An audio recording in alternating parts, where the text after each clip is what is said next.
അസ്സലാമു അലൈക്കും വറഹ്മത്തുള്ളാഹി വബറകാതുഹു. അൽഹംദുലില്ലാ, അള്ളാഹുവിൻ്റെ അതിമഹത്തായ അനുഗ്രഹം പവിത്രമായ ഇറാഖിലെ ബസറ പട്ടണത്തിലാണ്.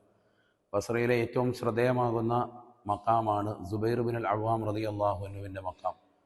അശറത്തുൽ മുബശ്ശറയിൽപ്പെട്ട സ്വർഗം കൊണ്ട് അള്ളാഹുവിൻ്റെ റസൂൽ സല്ലല്ലാഹു അലൈഹി വസല്ലമ തങ്ങൾ സന്തോഷവാർത്ത അറിയിച്ചതാകുന്ന 10 സ്വഹാബത്തിൽ പ്രമുഖനായ വ്യക്തിത്വമാണ് സുബൈർ ബിൻ അൽ അവ്വാം റളിയല്ലാഹു അൻഹു. ഇസ്ലാമിൻ്റെ പ്രസരണത്തിന് വേണ്ടി പരിശുദ്ധമാക്കപ്പെട്ടതാകുന്ന ബസറയിലേക്ക് എത്തുകയും ഇസ്ലാമിൻ്റെ പ്രസരണം നടത്തുകയും അൽഹംദുലില്ലാ ഈ നാട്ടിലുള്ളവർക്ക് ആത്മീയമാകുന്ന നവോന്മേഷം നൽകി 10,000-ങ്ങളെ ഇസ്ലാമികമാകുന്ന ദർശനത്തിലേക്ക് കൊണ്ടുവരികയും ചെയ്തതാകുന്ന മഹാനുഭാവൻ. അൽഹംദുലില്ലാ ഈ നാടിനെ തിലകച്ചാർത്തായിട്ട് ഈ നാട്ടിൽ തന്നെ അന്തിവിശ്രമം ചെയ്യുന്നു. അള്ളാഹു അടുത്ത ദറജ ഉയർത്തുമാറാവട്ടെ.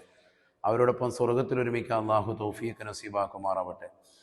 നബി സല്ലല്ലാഹു അലൈഹി വസല്ലമ തങ്ങൾക്ക് ഏറ്റവും ഇഷ്ടപ്പെട്ടതാകുന്ന സ്വഹാബിയാൻ ബനൂ ഖുറൈള എന്ന് പറയുന്നതാകുന്ന ജൂതഗോത്രത്തിൻ്റെ കാര്യങ്ങൾ മുഴുവനും അന്വേഷിക്കുവാൻ നബി സല്ലല്ലാഹു അലൈഹി വസല്ലം തങ്ങളുടെ ശത്രുവശത്തേക്ക് ആര് പോകുമെന്ന് ചോദിക്കുമ്പോൾ ധൈര്യസമേതം ഞാൻ പോകാമെന്ന് പറഞ്ഞുകൊണ്ട് ചങ്കൂറ്റത്തോടുകൂടി പ്രവാചകർ സല്ലല്ലാഹു അലൈഹി വസല്ലമ തങ്ങളുടെ ആജ്ഞപ്രകാരം ബനൂ ഖുറൈള ഗോത്രത്തിലേക്ക് ഇറങ്ങിത്തിരിച്ച് വിവരങ്ങൾ മുഴുവനും പ്രവാചകൻ എത്തിച്ചു കൊടുത്തതാകുന്ന ബഹുമാനപ്പെട്ട സുബൈർ ബിൻ അൽ അവ്വാം റളിയല്ലാഹു അൻഹുവിനെ കുറിച്ച് നബി സല്ലല്ലാഹു അലൈഹി വസല്ലമ തങ്ങൾ പറഞ്ഞതാകുന്ന ഒരു വാക്യം തന്നെയുണ്ട്. ബഹുമാനപ്പെട്ട ഇമാം ജാബിർ റളിയല്ലാഹു അൻഹു ഉദ്ധരിക്കുന്ന ഒരു ഹദീസ്: എല്ലാ പ്രവാചകന്മാർക്കും ഒരു സഹായിയുണ്ട്, എൻ്റെ സഹായിയാണ് മഹാനായ സുബൈർ ബിൻ അൽ അവ്വാം റളിയല്ലാഹു അൻഹു എന്ന് സയ്യിദുനാ റസൂലുള്ളാഹി സ്വല്ലല്ലാഹു അലൈഹി വസല്ലം. ആ ആത്മീയ വീര്യത്തിൻ്റെ ചാരത്ത് നിൽക്കാൻ അല്ലാഹു സുബ്ഹാനഹു വ തആല നമുക്കെല്ലാവർക്കും തൗഫീഖ് നസീബാക്കട്ടെ.